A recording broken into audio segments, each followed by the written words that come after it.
अस्सलाम वालेकुम and welcome back to this UI UX design course, जिसके अंदर हम लोग सीख रहे हैं कि फिग्मा को यूज़ करते हुए मोबाइल एप्लीकेशंस को किस तरह से डिज़ाइन किया जा सकता है। लास्ट क्लास में हम लोगों ने देखा कि फिग्मा को किस तरह से यूज़ करना है, फिग्मा के अंदर कौन कौन से टूल्स हैं और इसके जो प्रॉपर प्रोसेसेस हैं वो क्या हैं। आज की इस क्लास में हम लोग एक स्टेप मूव फॉरवर्ड कर रहे हैं, जिसके अंदर हम लोग सीखेंगे कि प्रोजेक्ट के स्कोप को किस तरह से अंडरस्टैंड करना है। क्लाइंट से जो रिक्वायरमेंट मिलती है उसकी बेस के ऊपर किसी ऐप को डिज़ाइन करने के लिए हमारा पहला स्टेप क्या होना चाहिए।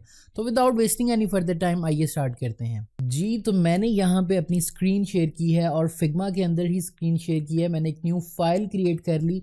जैसा कि मैंने लास्ट क्लास में आप लोगों को सिखाया था कि अगर एक न्यू फाइल क्रिएट करनी है तो यहाँ पे क्लिक करके आप फाइल में जाके एक न्यू डिज़ाइन फाइल जो है वो क्रिएट कर सकते हो।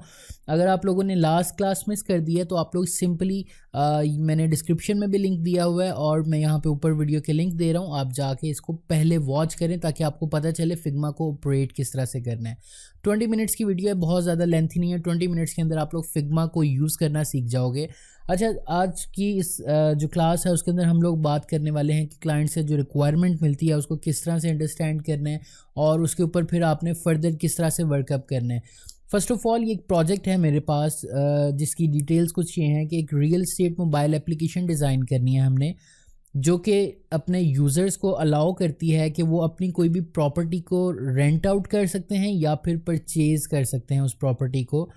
और they should be able to log in to the app via their ID number. जब आप उनसे साइन अप करवा रहे होगे तो एक आईडी नंबर असाइन होगा जिसके थ्रू वो लोग साइन इन कर सकेंगे ऐप के अंदर। All the properties listed on the app should have a detailed view and properties can be only listed via admin panel।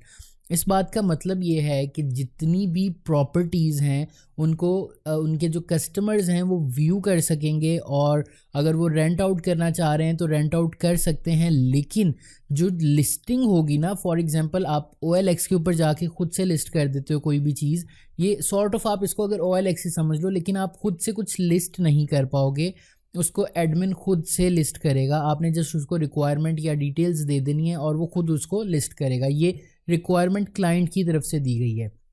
अच्छा, अब ज़रा बात कर लेते हैं ऐप के फ़ीचर्स की। आप बाय कर सकते हो प्रॉपर्टीज़ या उनको रेंट आउट कर सकते हो। उसके बाद इसके अंदर एक एडवांस सर्च फ़िल्टर है जिसमें आप विद नेम सर्च कर सकते हो, प्रॉपर्टी के नेम के साथ। आप प्राइस रेंज सेलेक्ट कर सकते हो और अमेनिटीज़ भी इसमें, लाइक उसमें वाईफाई लगा हुआ है या उसकी जो फेंस है वो कैसी है या उसकी रेनोवेशन कितनी देर पहले हुई है, वो सारा अमेनिटीज़ वगैरह जो है वहाँ पे मेंशन होंगे। उसके बाद उसमें एक डिटेल्ड प्रोडक्ट या प्रॉपर्टी पेज आएगा जिसके ऊपर ये सारे फीचर्स जो मैंने यहाँ पे मेंशन किए हुए हैं ये आएंगे। लाइक जब हम इसको डिज़ाइन करना शुरू करेंगे तो फॉर श्योर इन चीज़ों की हमें ज़रूरत पड़ेगी। क्लाइंट से हमें पूछना पड़ता है कि अगर आप कुछ फ़ीचर्स की बात कर रहे हो, प्रॉपर्टी पेज हमने डिज़ाइन करना है या एक प्रोडक्ट का पेज डिज़ाइन करना है, तो उसमें कौन कौन से फ़ीचर्स आएंगे। ऑब्वियसली ये चीज़ क्लाइंट ने डिफ़ाइन करनी होती है, ये चीज़ हमने डिफ़ाइन नहीं करनी होती। क्लाइंट हमें ईच एंड एवरी डिटेल जो है वो प्रोवाइड करेगा। अच्छा, ये तो हमने बात कर ली प्रोजेक्ट डिटेल की। मैंने आपको एक ओवरव्यू दे दिया कि एक रियल एस्टेट मोबाइल एप्लीकेशन है जिसके अंदर कोई भी लोग आके प्रॉपर्टीज़ को व्यू कर सकते हैं, उनको रेंट आउट कर सकते हैं या फिर उनको परचेज़ कर सकते हैं। हमें इतना क्लियर हो गया। अब आगे चलते हैं, उसके बाद स्क्रीन्स को डिसाइड करते हैं। देखें, आप एक UI डिज़ाइनर हो, आप एक एप्लीकेशन को डिज़ाइन करने जा रहे हो तो यू मस्ट नो कि कितनी स्क्रीन्स होंगी। जब आपके माइंड में ये चीज़ होगी ना कितनी स्क्रीन्स बननी है इसकी, तभी आप उसको सक्सेसफुली डिज़ाइन कर पाओगे। अदरवाइज़ आपको आइडिया ही नहीं होगा कि कौन कौन सी स्क्रीन आनी है और कौन सी स्क्रीन नहीं आनी। जब भी आप UI डिज़ाइन करते हो ना किसी भी मोबाइल एप्लीकेशन का, तो आप स्क्रीन बाय स्क्रीन चलते हो। ऐसा नहीं होता कि आप रैंडमली कोई लॉगिन स्क्रीन डिज़ाइन कर दोगे, डैशबोर्ड डिज़ाइन कर दोगे। आपको प्रॉपरली प्लान करना पड़ता है और उसी के लिए आज की क्लास में हम लोग सीख रहे हैं कि ब्रेनस्टॉर्मिंग कैसे करनी है। किसी भी ऐप को डिज़ाइन करने से पहले जो प्रोसेस होता है उसको किस तरह से आपने करना है। वेल, यहाँ पे स्क्रीन्स की बात कर लेते हैं तो कुछ 14 स्क्रीन्स ऑलमोस्ट आएंगी। हम ऐसा करेंगे कि जो कमिंग क्लासेस हैं उसके अंदर ऐसा नहीं हो सकता कि मैं आपको पूरी ऐप जो है वन गो के अंदर डिज़ाइन करना सिखा दूँ। हम उसको डिवाइड कर लेंगे, लाइक लॉगिन वाली स्क्रीन्स पहले कर लेंगे, उसके बाद होम पेज एक क्लास में डिज़ाइन कर लेंगे, उसके बाद फिर हम जो बाकी स्क्रीन्स रह जाएंगी उनको फर्दर क्लास के अंदर डिज़ाइन कर लेंगे। तो मूविंग फॉरवर्ड स्क्रीन्स की बात कर लें तो एक आएगी इसके अंदर स्प्लैश स्क्रीन। स्प्लैश स्क्रीन होती है आपके लोगो और या जो आपकी ऐप की ब्रांडिंग होती है उसका एक क्विक सा व्यू आता है। जैसे आप कोई एप्लीकेशन ओपन करते हो ना, फॉर एग्जांपल फेसबुक ओपन करो या व्हाट्सएप ओपन करो, तो एक स्क्रीन आएगी जिसके ऊपर सेंटर में लोगो लगा होगा और ये कुछ सेकंड्स, मिली सेकंड्स के लिए रहती है, उसको हम स्प्लैश स्क्रीन बोलते हैं। बेसिकली ब्रांडिंग होती है, बैक एंड पे ऐप लोड हो रही होती है, उतनी देर आपको वो ब्रांडिंग शो होती है। उसके बाद हमारे पास लॉगिन पेज आएगा। ज़ाहिर बात है लॉगिन करोगे तो ऐप के अंदर उसको यूज़ कर पाओगे। साइन अप पेज आएगा, आपने साइन अप करवाना है यूज़र को। उसके बाद OTP बेसिकली जब आप किसी भी मोबाइल एप्लीकेशन के अंदर लॉगिन कर रहे हो तो आपके मोबाइल के ऊपर एक कोड आ रहा होता है, आप वो वाली स्क्रीन भी आपने डिज़ाइन करके देनी है। उसके बाद अगर आपको पासवर्ड भूल गया है तो फॉरगेट पासवर्ड की स्क्रीन भी आएगी। होम स्क्रीन हमने डिज़ाइन करना है जहाँ पे हमारी प्रॉपर्टीज़ लिस्ट हो रही होंगी या जहाँ पे हमारे फ़िल्टर्स शो होंगे। उसके बाद साइड बार मेन्यू आएगा, लाइक आपके पास वो एक बर्गर का आइकन आ रहा होता है, आप उसके ऊपर क्लिक करते हो तो साइड से मेन्यू आ जाता है जिसमें से आप सेलेक्ट कर लेते हो कि आपने किस पेज पे जाना है, आपने सेटिंग्स पे जाना है या आपने ऐप में लॉग आउट करना है, तो वो भी हमने सेपरेटली डिज़ाइन करके देना है। उसके बाद एडवांस फिल्टर्स हैं, ये भी इसकी प्रॉपरली एक स्क्रीन डिज़ाइन होगी। उसके बाद सर्च प्रॉपर्टी, ये एक प्रॉपर स्क्रीन डिज़ाइन होगी। उसके बाद प्रॉपर्टी या प्रोडक्ट का पेज, मेन पेज, जैसे आप होम पेज के ऊपर प्रॉपर्टीज़ को व्यू कर रहे हो ना, जैसे ही आप उसमें से किसी एक प्रॉपर्टी के ऊपर क्लिक करते हो तो उसके बाद फर्दर कौन सी स्क्रीन आनी चाहिए, वो प्रॉपर्टी प्रोडक्ट पेज के अंदर आती है। उसके बाद हमने एक ऑप्शन देनी है ऐप के अंदर कि वो यूज़र जो है वो लैंग्वेज चेंज कर सके। क्या वो इंग्लिश को समझता है तो उसको इंग्लिश के अंदर ऐप दिखाई दे, अगर वो उर्दू या लाइक कोई भी एप्लीकेशन वहाँ पे उसके अंदर जो लैंग्वेज दी जा रही है हम जो भी ऑप्शन दें तो उसको चेंज कर सके लैंग्वेज वाइज।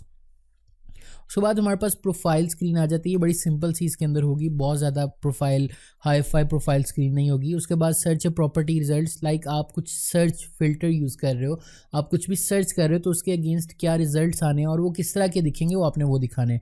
उसके बाद एक फेवरेट्स वाली स्क्रीन आएगी, लाइक आप जब होम पेज के ऊपर डिज़ाइन कर रहे हो टैब्स की फॉर्म में प्रोडक्ट्स को, तो वहाँ पे आप एक फेवरेट वाला आइकन लगाओगे, जैसे ही वो उसके फेवरेट के ऊपर टैप करेगा तो उसकी वो वाली प्रॉपर्टी उसकी फेवरेट्स के अंदर चली जाएगी और उसको कभी भी एक्सेस कर पाए। So these were the screens जो हम डिज़ाइन करेंगे और मैंने इसको प्रॉपरली प्लान कर लिया है। अब बेस्ड ऑन दीज रिक्वायरमेंट मुझे जो जो चीज़ें चाहिए थी मैंने उनको प्लान कर लिया है, मुझे जो जो रिसोर्सेज चाहिए थे वो मैंने डाउनलोड करके उनको गैदर कर लिया ताकि क्लास के अंदर हमें बहुत ज़्यादा कन्फ्यूजन्स ना हो। वेल, सारी चीज़ें समझने के बाद मेरा पहला स्टेप क्या होगा या आपको मैं क्या एडवाइस करूँगा कि आपका पहला स्टेप क्या होना चाहिए। फर्स्ट ऑफ ऑल एक पेपर और पेंसिल लो, उसके ऊपर ये सारी स्क्रीन्स को डिज़ाइन करो बेस्ड ऑन दीज फीचर्स जो हमने अभी डिस्कस किए हैं। इन फीचर्स की बेस के ऊपर आप एक पेपर के ऊपर रफली स्क्रीन्स को ड्रॉ करते जाओ। मैंने भी ड्रॉ की हैं और आप लोगों के लिए ही ड्रॉ किए हैं ताकि मैं आप लोगों को दिखा सकूं कि ये किस तरह से नज़र आएंगी। सो इनको हम बोलते हैं लो फिडेलिटी वायर फ्रेम्स, ठीक है, जिसके अंदर हम अपनी ऐप को प्लान कर रहे होते हैं screen by screen. Like you see, मैंने यहाँ पे स्प्लैश स्क्रीन, आपको स्केचिंग नहीं आती कोई मसला नहीं है, आप जस्ट डिफाइन कर रहे हो कि कोई बटन आएगा, कोई फीचर आएगा तो आप उसको एक बेसिक स्ट्रक्चर या मैप उसका क्रिएट कर रहे हो। तो ये देखें स्प्लैश स्क्रीन में लोगो आ जाएगा, उसके बाद यहाँ पे एक मैं पिक्चर यूज़ कर लूँगा like some real estate graphics here. उसके बाद लॉगिन की स्क्रीन जो है वो कुछ इस तरह की होगी। उसके बाद हमारे पास साइन अप की स्क्रीन कुछ इस तरह की होगी। तो ये चीज़ें ना बहुत ज़्यादा मैटर करती हैं। मैं आपको यहाँ पे दूसरी स्क्रीन्स भी दिखा देता हूँ जो मैंने लो फिडेलिटी के अंदर डिज़ाइन की हैं। फिग्मा लोड कर रहा है इमेज, इसको जैसे ही लोड होती है मैं आपको ये भी दिखा देता हूँ। आपने अपनी ऑन के ऊपर इनको स्केच कर लेना होता है। स्केच कर लें तो बहुत अच्छा होता है कि आपको स्टार्ट में क्लैरिटी मिल जाती है कि इतनी स्क्रीन्स होनी है, उन स्क्रीन्स के अंदर क्या क्या आना है। लाइक आप रैंडमली अगर कुछ डिज़ाइन करने बैठोगे ना तो काफ़ी दफ़ा बहुत ज़्यादा कन्फ्यूजन हो जाती है। तो मैं इन सबको प्लेस कर लेता हूँ यहाँ पे, और चूँकि मैंने ये अपने मोबाइल फ़ोन से इनको ड्रा किया था तो इसका साइज़ जो है वो काफ़ी बड़ा है, तो कोई इशू नहीं है, हम इनको 1 बाय 1 जो है डिवाइड कर लेते हैं और कोई मसले वाली बात नहीं है। सो ये है लास्ट स्क्रीन, मैं आपको गो थ्रू करवा देता हूँ। नेक्स्ट क्लास के अंदर हम लोग इसको प्रॉपरली फिग्मा के अंदर डिज़ाइन करने वाले हैं। पेपर के ऊपर स्केच करने का मकसद ही ये था ताकि मुझे आइडिया हो सके कि क्या करना है। देखो आप जब लॉगिन करोगे तो सबसे पहले आपको होम स्क्रीन जो है वो नज़र आएगी। होम स्क्रीन स्क्रोलेबल होगी, मतलब आप उसको स्क्रॉल कर सकते हो। देखो ये लोगो आ जाएगा टॉप पे, साइड पे इसके जो बैक वाला बटन आ जाएगा, ये मेन्यू वाला बटन आ जाएगा। फिर यहाँ पे फिल्टर्स आ जाएंगे, लाइक फर्स्ट स्लाइडर जिसे आप बोलते हो। यहाँ पे ये टैब्स आ जाएंगे प्रोडक्ट या प्रॉपर्टीज़ के। फिर यहाँ पे ये बॉटम मेन्यू आ जाएगा। मैंने बड़ा रफली इसको ड्रॉ किया, मुझे जस्ट एक आइडिया चाहिए था। और उसके बाद मैं आपको बताता हूँ। First of all let's say आप यहाँ पे किसी प्रॉपर्टी के ऊपर क्लिक करते हो, मैंने इस टैब के ऊपर क्लिक कर दिया, तो यहाँ से हमें ये वाला प्रॉपर्टी का डिटेल्ड पेज शो होगा। लाइक उसका टाइटल आएगा, यहाँ पे इमेजेस आएंगी, ये सारी चीज़ें हम जो है वो ड्रॉ करने वाले हैं, डिज़ाइन करने वाले हैं फिग्मा को यूज़ करते हुए। एक प्रॉपर एप्लीकेशन जो है वो डिज़ाइन करने वाले हैं।